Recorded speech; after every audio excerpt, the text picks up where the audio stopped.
La Nissan Micra, vous la connaissez bien, cette citadine, elle existe depuis 1982. Alors au départ, c'était une citadine 100% japonaise, 100% Nissan. Ensuite, elle a été une citadine polyvalente sur base de Renault, la Clio. Mais figurez-vous que la 6e génération que nous avons aujourd'hui enfin à l'essai n'est plus basée sur la Clio, elle est basée sur la R5 e-Tech. Et c'est vrai que sous certains angles, ça se voit.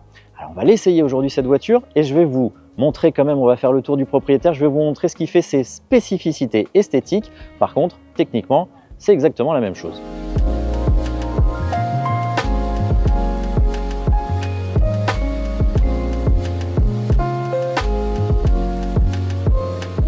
Bon, vous le voyez, Nissan a réussi largement à personnaliser sa Micra par rapport à la version Renault. Ça se voit avec cette face avant qui est entièrement différente, le logo Nissan.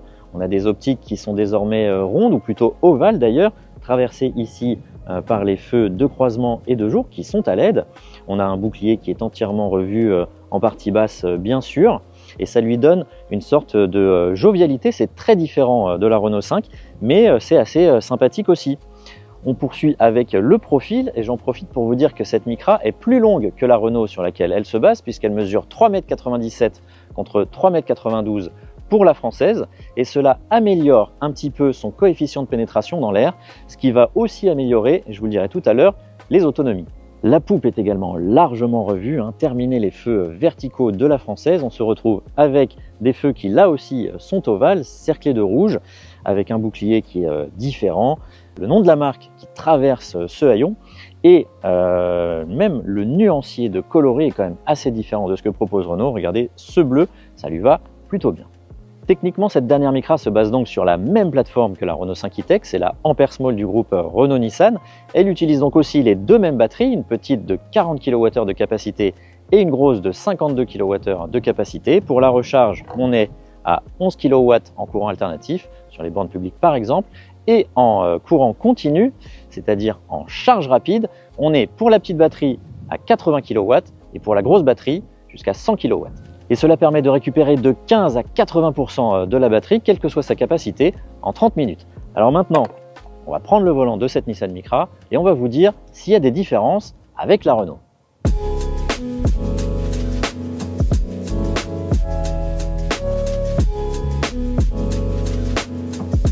Avant d'aller rouler, je vous présente bien sûr et évidemment l'intérieur de cette nouvelle Micra qui, sans surprise, se rapproche très fortement de la Renault 5 avec quand même quelques petites spécificités.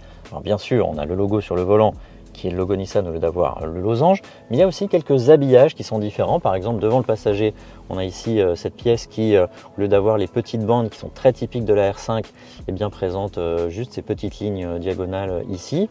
La sellerie est également spécifique et le bandeau qui traverse ici la planche de bord est aussi dédié à cette nouvelle Micra. Mais par contre pour le reste c'est strictement identique, on a même le toit matelassé qui est le même que celui de la R5 et on a une instrumentation identique. Alors devant le conducteur et pour l'écran multimédia, ce sont deux dalles qui font 10 pouces, un petit peu plus de 10 pouces de diagonale chacune.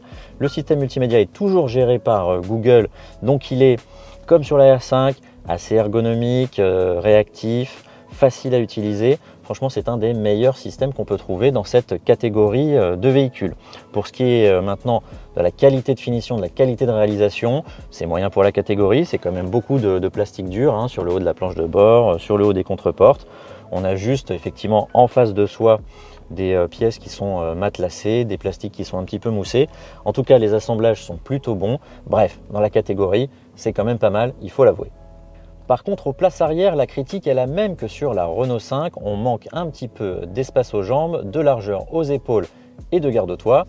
Quant au coffre, son volume est plutôt moyen puisqu'il affiche 277 litres en norme VDA. C'est le même volume que la Renault 5. C'est suffisant pour partir en week-end à 3 ou 4, mais guère plus.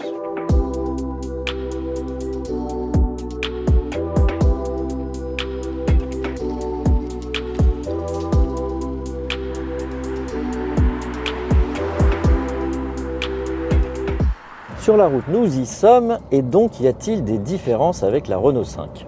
Eh bien, je vous le dis tout de suite, il n'y en a pas, puisque le châssis de cette Micra est strictement identique Il n'y a pas de réglage spécifique de suspension, elle n'est pas plus confortable, même si certains ont pu avoir cette impression-là. Eh bien, c'est une fausse impression. Le tarage des amortisseurs est exactement le même. Non, la Micra n'est pas plus confortable que la R5. Et effectivement, sur la route, c'est les mêmes sensations de conduite que j'avais eu personnellement quand j'avais testé la Renault. La spécificité quand même de cette Micra, c'est de disposer d'une régénération au lever de pied, au freinage, qui est un petit peu différente de celle de la Renault, même si ça va arriver sur la R5. On a donc des palettes au volant et on peut moduler la régénération sur 4 niveaux et le niveau le plus fort devient niveau One Pedal. C'est la première avant même la R5 à disposer d'un mode One Pedal, cette Micra, et c'est vrai qu'en conduite urbaine, ça peut être assez intéressant d'activer ce mode-là et de pouvoir donc n'utiliser qu'une seule pédale, aller jusqu'à l'arrêt quand on est en face d'un feu rouge ou derrière une voiture. Alors est-ce que du coup cette Micra est une bonne ou une mauvaise voiture à conduire? Bien la réponse, c'est une bonne voiture à conduire. Elle reprend toutes les qualités de la Renault, c'est-à-dire qu'elle est relativement bien étudiée au niveau de son compromis entre le dynamisme de conduite et le confort de suspension. Moi j'aime bien ce comportement qui est quand même assez agile, avec un roulis qui est bien contenu. Cependant, sur les dos d'âne et sur les irrégularités de la route, on n'est quand même pas trop secoué. Donc ça, c'est plutôt bien réalisé. Alors au niveau des performances, c'est pas mal aussi, parce qu'on a aujourd'hui à l'essai la version la plus puissante donc, de la Micra, qui est la 150 chevaux avec la grosse batterie de 52 kWh. Je vous rappelle qu'on a aussi la possibilité d'opter pour la petite batterie de 40 kWh avec le moteur de 120 chevaux et qu'on n'a pas encore de disponible le tout petit moteur de 95 chevaux. Mais donc ce 150 chevaux ne manque pas de ressources globalement, les accélérations sont assez musclées, les reprises tout à fait suffisantes pour doubler sur petite route, doubler un camion par exemple. Donc l'agrément de conduite est de très bon niveau. Et enfin je vais vous parler de la consommation, parce que cette Micra est quand même un petit peu plus profilée, je vous l'ai dit, elle est plus grande que la R5, donc elle a un CX un petit peu amélioré et donc des autonomies qui sont plus grandes que celles de la Renault. Avec cette grosse batterie de 52 kWh, la Renault annonce 410 km et cette Micra 416.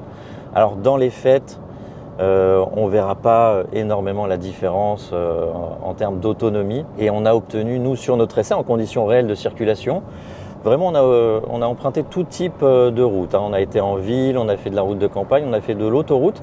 Par contre, de l'autoroute, pas très vite puisque nous sommes aux Pays-Bas et que la plupart des autoroutes sont limitées à 100 ou 110 km/h maximum. Donc les conditions sont idéales pour la consommation et on a obtenu 14,7 kWh de moyenne, ce qui va permettre de parcourir sur une batterie entière un petit peu moins de 320 km dans la vraie vie. Alors on est loin du chiffre d'homologation, mais franchement c'est une valeur qui est plutôt pas mal, 14,7 kWh en moyenne. Sincèrement, cette Micra se débrouille bien, en tout cas en mixte. Sur l'autoroute A130, sur les routes françaises, ce sera peut-être un petit peu différent. Voilà, globalement, donc derrière le volant, on apprécie conduire cette dernière génération de Micra en 100% électrique.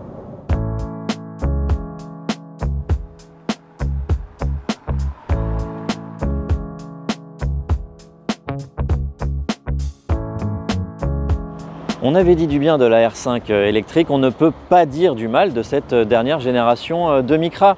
Alors, qu'est-ce qui pourrait vous la faire choisir à la place de la Renault? Alors peut-être que vous préféreriez son style à elle, même si elle n'a pas ce petit côté néo-rétro qui évoque beaucoup de souvenirs à ceux qui achèteront la R5. En tout cas, elle a le même comportement, le même niveau de technologie, la même habitabilité qui est moyenne d'ailleurs, c'est un de ses points faibles, en tout cas sur la banquette arrière et dans le coffre. Bref, cette Nissan Micra pourrait peut-être se distinguer par ses tarifs. Eh bien en fait, pas vraiment, parce que ses prix sont à 10 € près les mêmes que ceux de la Renault. La gamme débute à 28 000 € avec la petite batterie et le moteur 120 chevaux. C'est 10 € de plus que le modèle équivalent chez Renault. Et elle culmine à 36 000 €. C'est toujours 10 € de plus que la R5 la plus chère.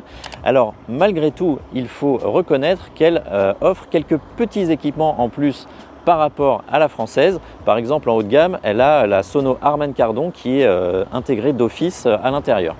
Et Elle pourrait aussi vous plaire au niveau de son niveau de garantie, puisque c'est 3 ans de base, 8 ans pour tout ce qui est batterie. Mais en plus de la batterie, Nissan garantit aussi la motorisation, le chargeur, le convertisseur électrique. Et ça n'est pas le cas sur la française.